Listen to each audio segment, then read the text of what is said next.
davantage au cours des prochaines semaines et des prochains mois en raison des grandes transformations que subissent plusieurs réseaux publics, et notamment le réseau public de santé québécois.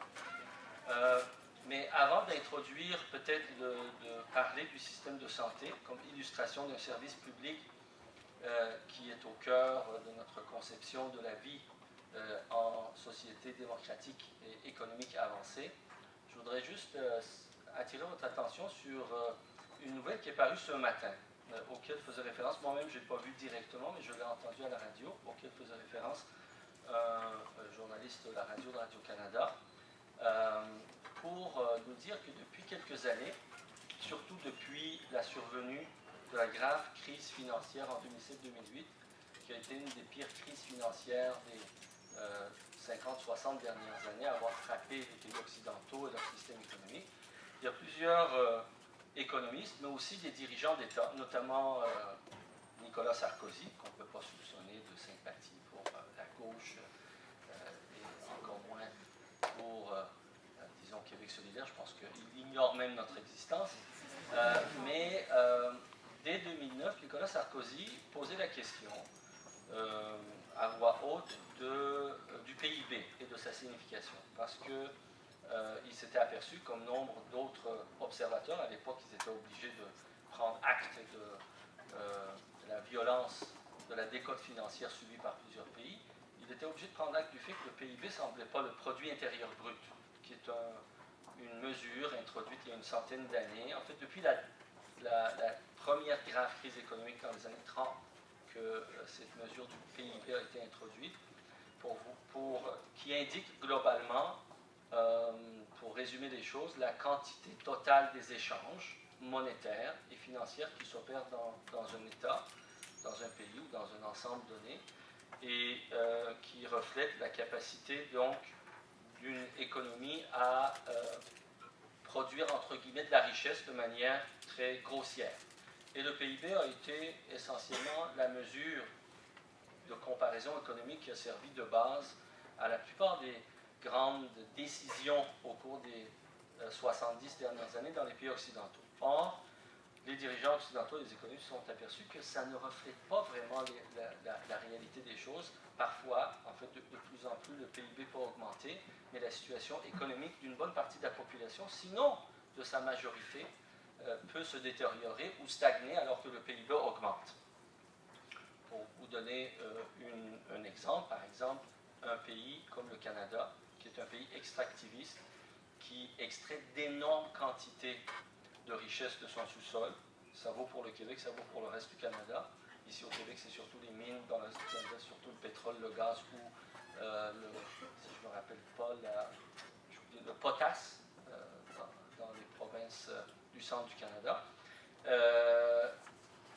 La quantité totale de richesse donc extraite et exportée, parce que l'essentiel de ça est exporté, crée une activité économique importante, mais très très peu de gens bénéficient réellement des retombées économiques de ces activités d'extraction. Dans le reste du Canada, c'est un peu mieux parce que c'est le pétrole et certaines provinces comme la Terre-Neuve ont de grandes retombées, retiennent une bonne ce qu'on appelle royalties, redevance sur l'extraction pétrolière, mais au Québec,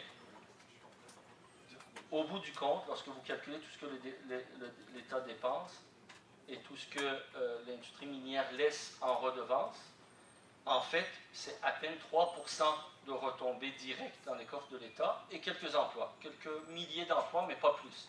Ça représente moins de 2% de l'emploi manufacturier ou de l'emploi des secteurs de production et d'activité économique en dehors du service de deuxième secteur. Donc, tout ça pour vous dire que le PIB est un mauvais reflet. Autrement dit, on peut avoir un PIB qui est boosté à la hausse par ces activités-là sans que ça ait un impact sur la vie des gens. Et ce matin, on a informé que grâce à cette initiative prise il y a quelques années, il y a, je ne sais plus quelle institution, est-ce que c'est l'OCDE, ça m'a échappé ce matin, mais ils ont fait toute une recherche et une évaluation de la plupart des pays, parce que les États-Unis, tous les pays de l'OCDE, tous les pays donc, économiquement développés ont été évalués, et les États-Unis qui trônaient en termes de PIB toujours en avance sur tout le monde, en termes de donc, produit intérieur brut par habitant, ont vu leur rang être recalé au 16e rang. Et comme toujours, qui est au premier rang en termes d'indice de progrès social, c'est comme ça que c'est appelé, indice de progrès social ou véritable, c'est-à-dire qui ne tient pas compte uniquement de l'activité économique, mais les retombées de cette activité pour permettre à la société de progresser, soit en matière d'éducation, en matière de santé, en matière de culture, dans différentes mesures qui reflètent l'état de bien-être et de la qualité de vie des sociétés. Donc quand on prend en mesure cet indice-là, dont le détail m'échappe, mais qui part de cette idée que le PIB n'est pas assez précis et qu'il faut avoir des mesures plus appropriées pour saisir l'intérêt d'une activité économique, bien, dans cet indice-là, qui pensez-vous qui arrive en premier? Encore et toujours les maudits pays scandinaves qui vont finir par nous rendre complexés de savoir pourquoi. Mais pourquoi est-ce que dans les pays scandinaves, ça va si bien? Parce que, indépendamment de ça, depuis des années, n'importe quelle mesure qu'on fait qui touche à la qualité de quelque chose en éducation, le bien-vivre, la qualité du système de santé public, et j'en passe, la qualité de la protection de l'environnement, à peu près dans toutes les mesures, ces pays-là arrivent toujours dans les 4, 5, 6 ou 10 premiers. Or, qu'est-ce qui caractérise les pays scandinaves? Ce qui caractérise les pays scandinaves, c'est ce dont le Québec s'inspirait dans les années 60 et 70 et qui a contribué à construire ce qu'on appelle le modèle québécois et qu'on est en train peu à peu de briser, de détruire, de déconstruire depuis à peu près 20-25 ans, ce fameux modèle québécois où on plaçait des orientations politiques destinées à renforcer une série de mesures de protection sociale et publique, que ce soit à travers la santé, que ce soit à travers l'éducation, la protection de la jeunesse, la protection de l'enfance, par exemple les congés de paternité, de maternité, les garderies à faible coût, une série de mesures de nature sociale qui représentaient le filet social qu'on appelle les services publics, étaient au centre de ce projet de société bâti au lendemain de la Révolution tranquille et qui a connu une accélération avec l'arrivée au pouvoir du premier gouvernement du PQ en 1976. Donc ce qui fait aujourd'hui la force des pays scandinaves, qui fait qu'ils arrivent en premier, c'est le modèle même qui est à la base du modèle québécois, qui est en déconstruction par nos élites politiques et économiques. Or, c'est quoi l'essentiel de ce modèle scandinave? On peut aller dans toutes sortes de détails pour l'illustrer, mais ça revient à deux choses. Un, il y a une justice fiscale. Une justice fiscale dans laquelle l'imposition des particuliers, parfois même il n'y a pas beaucoup d'imposition pour les entreprises, mais l'imposition des particuliers est excessivement serrée et élevée, que certains appelleraient même confiscatoire. Il y avait, je ne sais plus si ça existe encore, dans certains pays scandinaves, des niveaux de revenus où 70% de votre taux total d'imposition et toutes les charges fiscales qu'un individu au sommet des revenus pouvait même devoir 70% de ses revenus devaient être retournés sous forme de taxes et d'impôts. Vous imaginez l'ampleur. Mais vous rencontrerez peu de gens dans les pays scandinaves à s'en plaindre, pour la bonne raison que le modèle est cohérent et qu'on n'a pas déconstruit des bouts du modèle qui fait en sorte que c'est défaillant, et surtout à cause de la qualité aussi des pouvoirs publics qui ont été relativement plus exemples que d'autres pays en raison de facteurs sociaux, politiques et historiques, culturels. Beaucoup exemples des problèmes disons, bon, je ne voudrais pas lancer des anathèmes comme ça, mais de la corruption généralisée que connaissent les pays, par exemple, d'Amérique du Nord, les pays anglo-saxons, comme les pays comme la France ou l'Italie, les pays latins, où il y a une forte corruption politique, où il y a une forte collusion entre certains secteurs d'affaires et les pouvoirs publics qui fait en sorte qu'on détourne les lois et qui fait qu'on assiste à la situation actuelle. Donc, premier élément central au modèle scandinave, un système d'impôts qui prélève beaucoup d'impôts, puis de l'autre côté qui dépense massivement pour les services publics, une très forte, une idée très forte qui est centrale à la pratique du pouvoir dans ces pays-là, même ceux qui viennent et qui sont à droite, c'est qu'on protège l'essentiel des services publics, puis on les finance adéquatement. Donc le filet social là-bas est très large, avec des variations d'un pays à l'autre. mais qui ressemble à ce que nous, on a voulu déjà faire au Québec et qui faisait la force du Québec à une époque.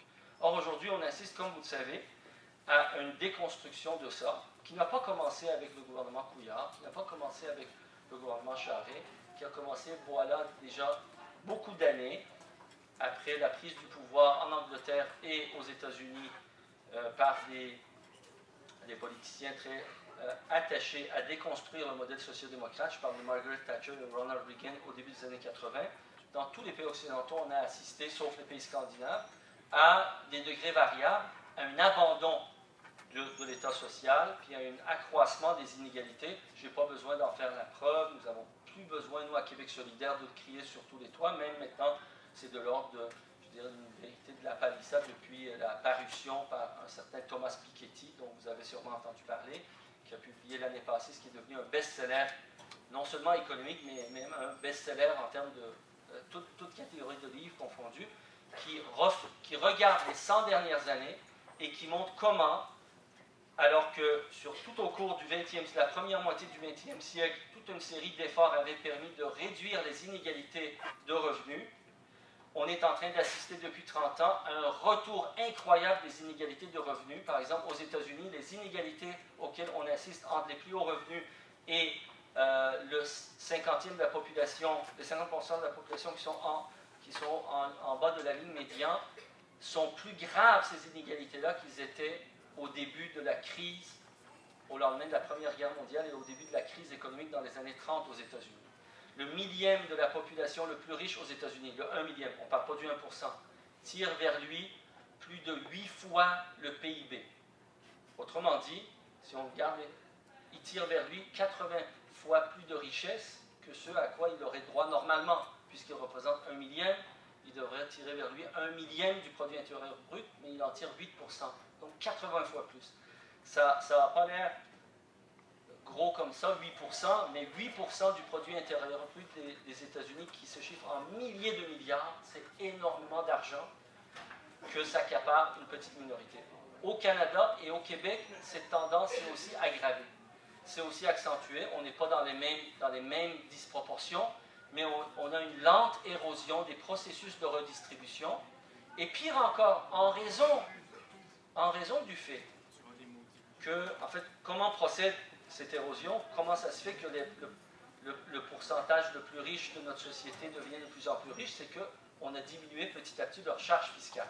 On a fait en sorte qu'ils contribuent de moins en moins en termes d'impôts, en termes de prélèvements sociaux de toutes sortes. Et ça, quel autre impact ça a? C'est que ça prive l'État des moyens de financer son filet de protection sociale.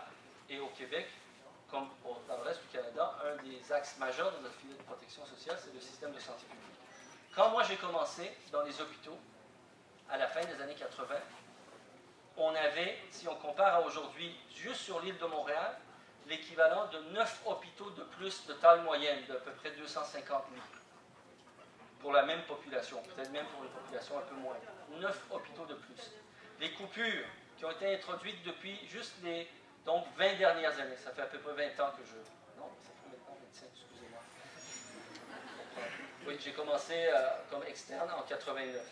Okay? Puis il y a eu plusieurs processus. Hein? Ce n'est pas la première transformation que subit le système de santé. C'est sûr que la transformation imposée par le ministre Barrette semble, à cause de, je dirais, du caractère du personnage, puis de son tempérament intempestif, et pour être gentil quand même,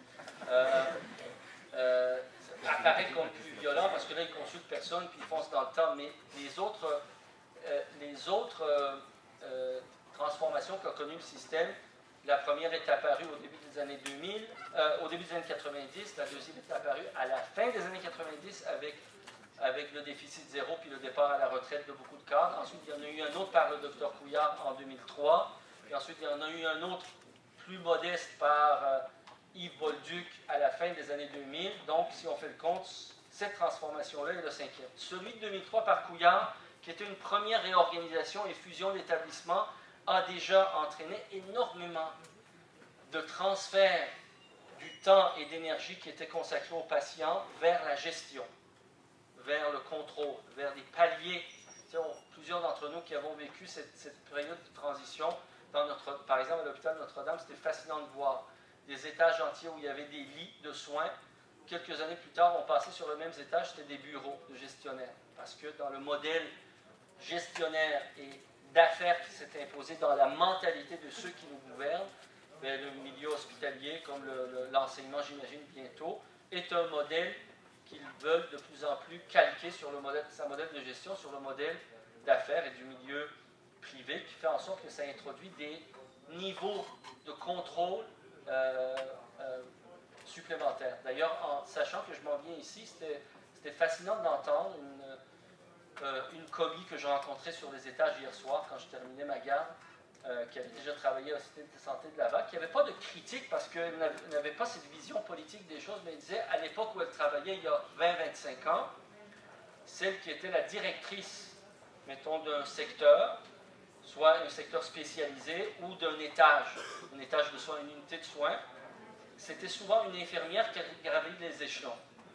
Une infirmière qui, donc, connaissait intimement le milieu hospitalier, le soin aux malades, puis la réalité de l'organisation des soins proche de là où on offre les soins.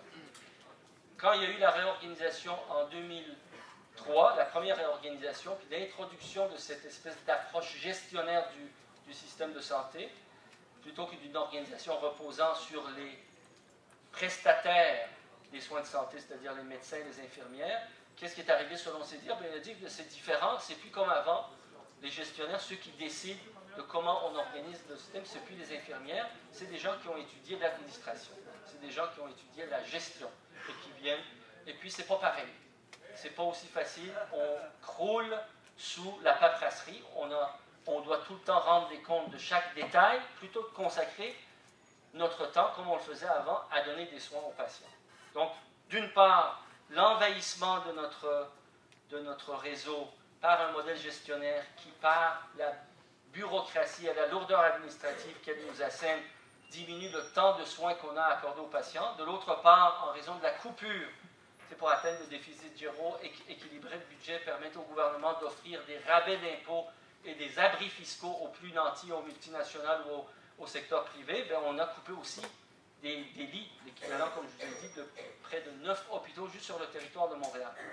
Tout ça entraîne, bien sûr, une asphyxie, une incapacité en raison du fait qu'il reste très peu d'énergie, de temps marginal pour le réseau, pour ses acteurs, pour s'organiser, pour essayer de corriger s'il y a des problèmes d'accessibilité, par exemple, pour les médecins, comme vous savez actuellement, qui est au centre des défauts de notre système, c'est-à-dire le problème d'accessibilité à un médecin en temps utile, qui fait en sorte qu'ensuite, un bonhomme comme Barrett peut arriver avec sa solution magique, qui est de forcer les médecins par des mesures punitives à offrir des soins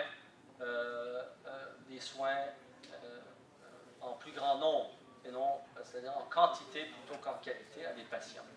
Je ne rentrerai pas dans les détails de la mécanique qui explique tout ça. J'offre le portrait d'ensemble. Si vous voulez, dans les questions, je pourrais aller dans les détails s'il y a des questions précises là-dessus, parce que je pense que il y a beaucoup de choses qui se disent. Pour l'essentiel, c'est vrai que les médecins sont en partie responsables des malheurs du système.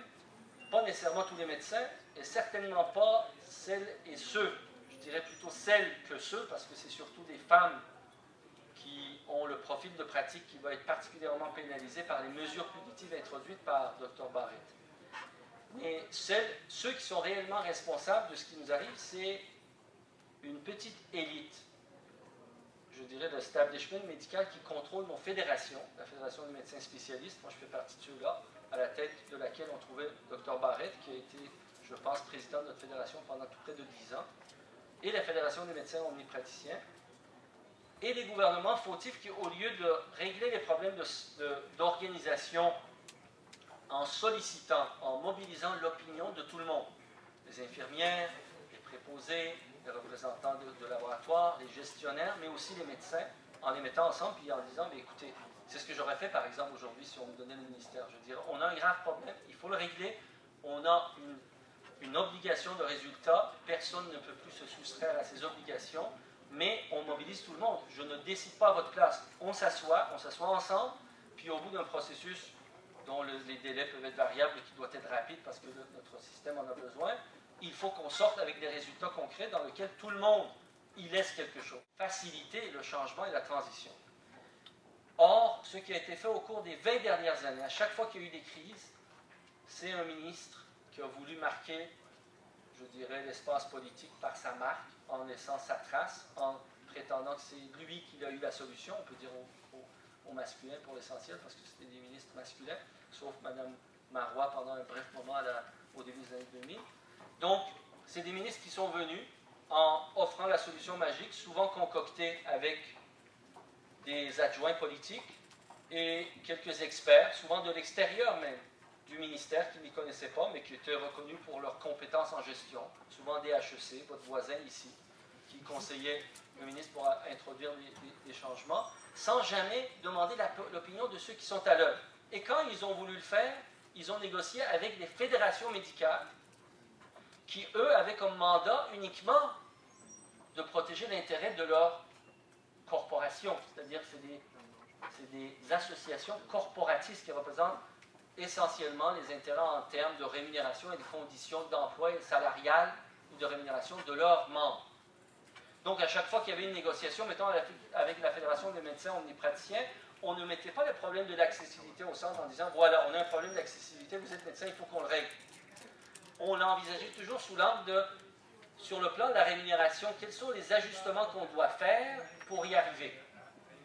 Et donc, les changements qu'on a apportés au cours des 20-25 dernières années ont été toujours faits en fonction du profil de pratique des médecins et de leur rémunération, et non pas des besoins du réseau et des patients.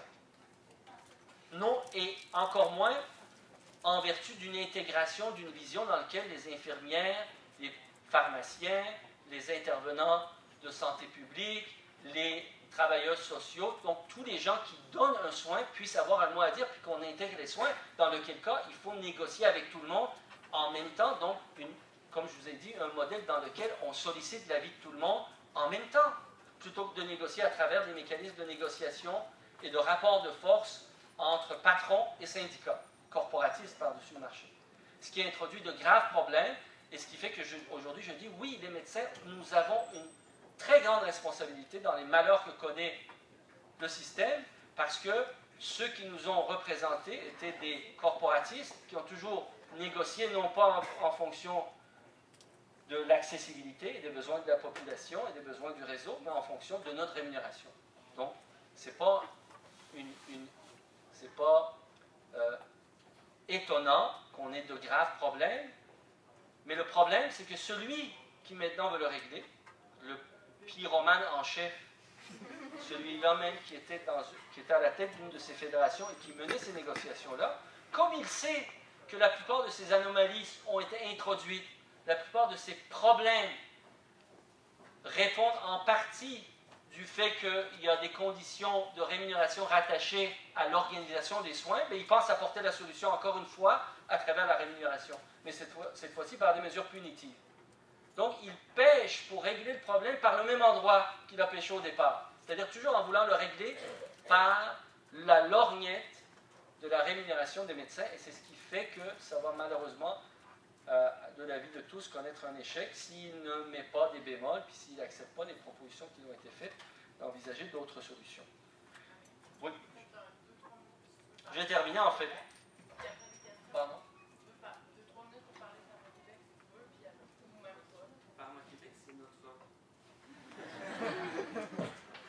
Pharma-Québec, c'est notre espace publicitaire.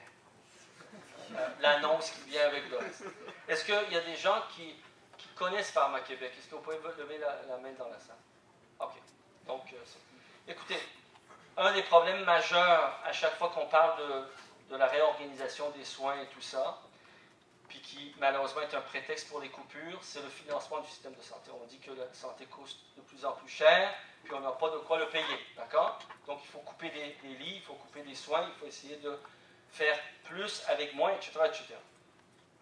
Or, bon, puis c'est pas aujourd'hui que ça a commencé à la fin des années 90, comme je vous l'ai mentionné.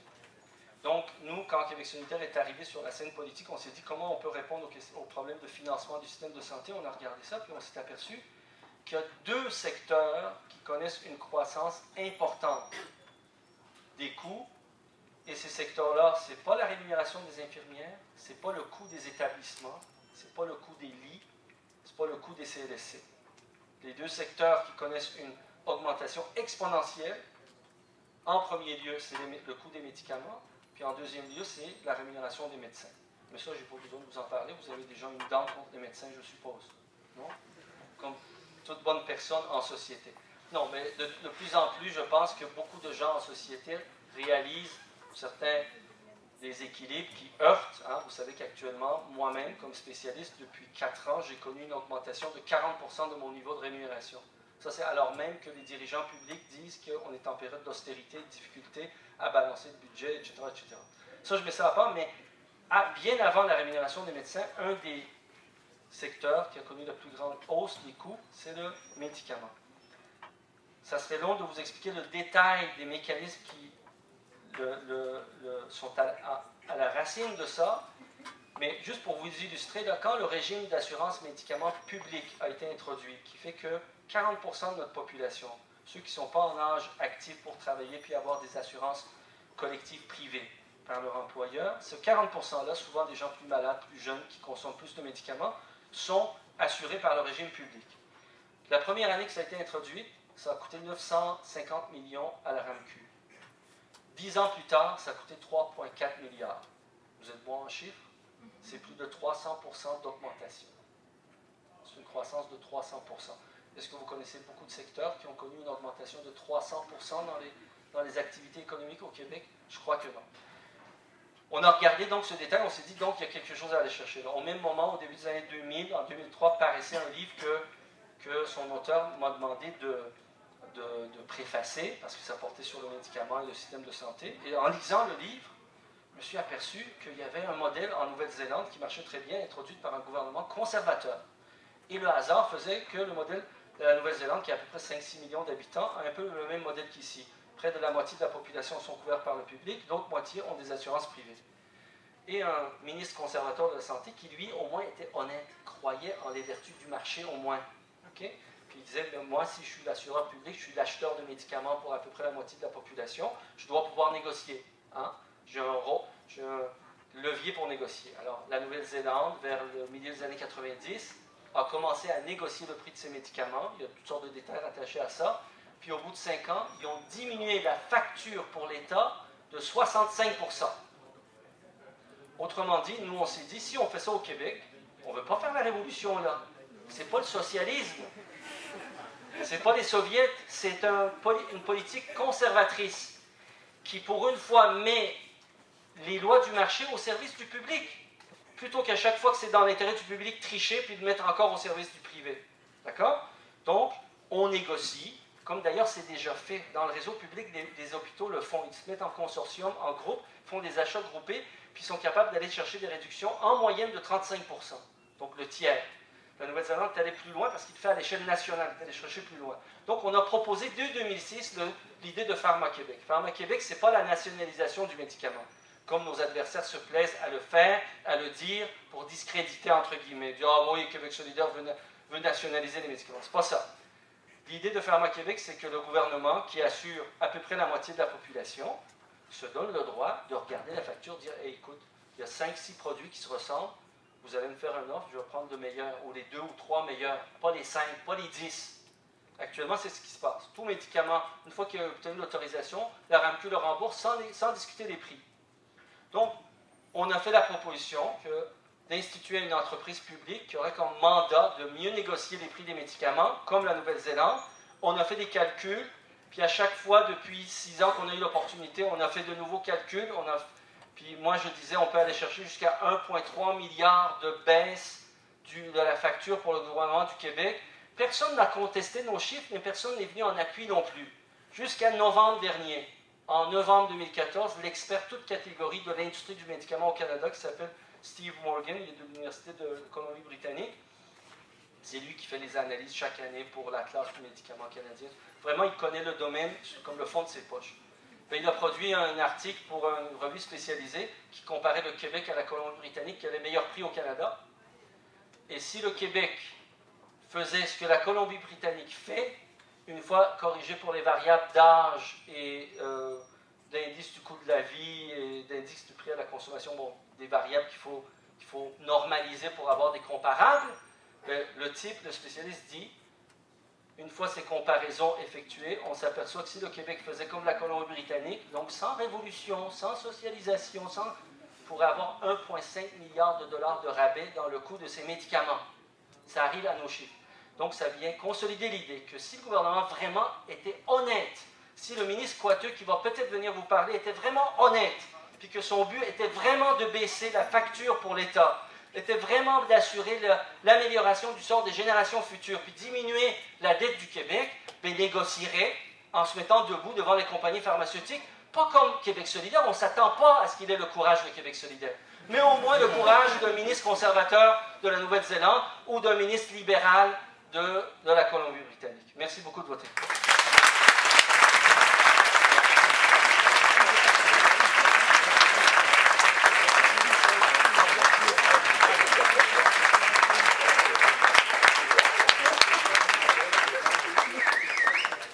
On va passer à la période des questions. Alors, la seule demande, c'est pour poser votre question, vous demanderez de vous lever et de parler fort. Et c'est à main levée et je vais choisir.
Donc, les questions, hormis les accusations graves que le jeune homme a lancées contre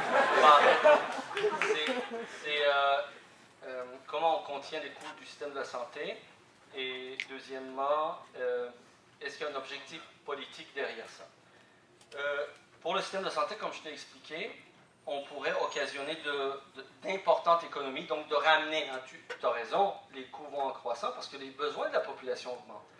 À la limite, on peut se dire, ben, si les besoins de la population augmentent, surtout parce que nos attentes, on est plus éduqués, on est plus informés, on a accès à de l'information, ensuite il y a des campagnes publicitaires ou gouvernementales qui nous encouragent à prendre soin de notre santé, alors il ne faut pas s'étonner que les gens consultent davantage, veuillent avoir un accès à un système de santé. Donc, si c'est parmi nos priorités, il faut l'assumer, puis à la limite, si les coûts augmentent, il faut s'organiser socialement pour les rencontrer. Mais la réalité, c'est qu'on peut quand même, dès le départ, ramener le niveau d'où on part, et cette croissance s'opère à beaucoup plus bas si on fait un certain nombre d'économies. Comme je t'ai parlé, donc en termes de médicaments, c'est une économie de 30% au départ, juste dans le coût des médicaments, qui occupe 20% à peu près actuellement, là, quelque chose entre une tranche entre 18 et 20% du coût de l'ensemble du système de santé. Mais ce n'est pas tout. Une partie du problème vient aussi de la surconsommation du service médical et du recours excessif au plateau technique, à des diagnostics. Mais tout ça aussi font partie un peu du problème dans un réseau qui est asphyxié. Moi, j'ai eu un peu d'expérience de la chose parce que ce matin, J'étais coincé dans le temps, il fallait que je me présente ici, il fallait que j'accélère le pas avec mes patients. Je prenais en moyenne peut-être la moitié du temps que je prends d'habitude. Et je me suis surpris à avoir le réflexe à dire d'abord, comme je n'ai pas le temps de bien sonder le problème, ben je vais prescrire cet autre examen de plus. Ça, c'était mon premier réflexe. Puis ensuite, je dis, ben non, je suis en train justement de critiquer ce profil de pratique, mais un profil de pratique qui ne peut être que changé que s'il y a une volonté réelle dans le système de diminuer le recours à ces coûteux examens de manière excessive. D'ailleurs, l'Association des étudiants en médecine du Québec a eu à ce propos-là la meilleure intervention à l'Assemblée nationale lorsqu'ils sont venus parler du projet de loi 20. Eux disent qu'il faut absolument faire la promotion au niveau de l'éducation en médecine de pratiques qui soient économiquement soutenables. Ça veue dire que les médecins ne peuvent pas écrire et prescrire n'importe quoi sans y réfléchir 2 secondes. Pour dire, est-ce que j'ai besoin de ça? Je ne peux pas faire une pratique juste basée sur le fait que je me protège, prescris tous les examens pour être sûr que je ne me trompe pas du tout, en ne prenant pas le temps de faire un exercice de discernement, puisque ce que je prescris, quand j'en abuse, ne serait-ce que 20%, c'est des centaines de millions de dollars de coûts excessifs pour le système à l'échelle d'une province. Donc, il faut diminuer la surconsommation de services et d'examens diagnostiques, la consommation de médicaments et la prévention. Or, qu'est-ce que vient de faire le gouvernement actuel, vous pensez? Ils ont diminué de 30%, le budget des départements de santé publique dont le principal rôle, c'est des interventions de prévention en matière de maladies transmissibles sexuellement, des maladies métaboliques chroniques comme le diabète, comme l'hypertension, ou encore en matière de, j'oublie quelque chose, de tabagisme par exemple, ce genre de choses-là. Ils viennent de réduire en prévention alors qu'on sait que chaque dollar investi, ça dépend. Il y a des gens qui disent que c'est exagéré quand on dit que chaque dollar investi en prévention évite 7 dollars de coûts supplémentaires en aval lorsqu'on prévient un problème. Peut-être qu'il y a une exagération, mais il y a une vérité quand même, peut-être pas dans l'absolu, mais en termes relatifs, chaque dollar qu'on investit en prévention évite qu'on en gaspille davantage plus tard. Mais en ces matières-là, le gouvernement fait exactement le contraire. Donc, il y a une série de choses qui vont accentuer les méfaits et probablement nous faire ramasser avec une facture plus grande, dont d'ailleurs l'imposition de ces quotas aux médecins. Qu'est-ce que vous pensez qui va arriver aux médecins qui vont vouloir rencontrer leurs quotas? Ils vont faire exactement comme j'étais tenté de le faire ce matin. Parce que tu n'as pas le choix. Il faut que, tu sais, tu as une foule de patients à voir, puis là, tu ne peux pas passer trop de temps à examiner, réfléchir, poser d'autres questions, creuser davantage, qui demandent du temps. Fait que tu dis, OK, ben, je demande un scan. Je ne le saurais plus. Si le scan ne marche pas, ben, tant pis. Je l'aurai dans l'autre examen. Ça peut être ces 3-4 affaires-là auxquelles je peux passer rapidement. Je demande des examens pour tout ça. Alors que si on prend le temps, on creuse, ça limite. On est capable de dire, ah non, ça ne peut pas être ça, ça ne peut pas être ça. Il y a juste 2 éventualités plutôt que 5.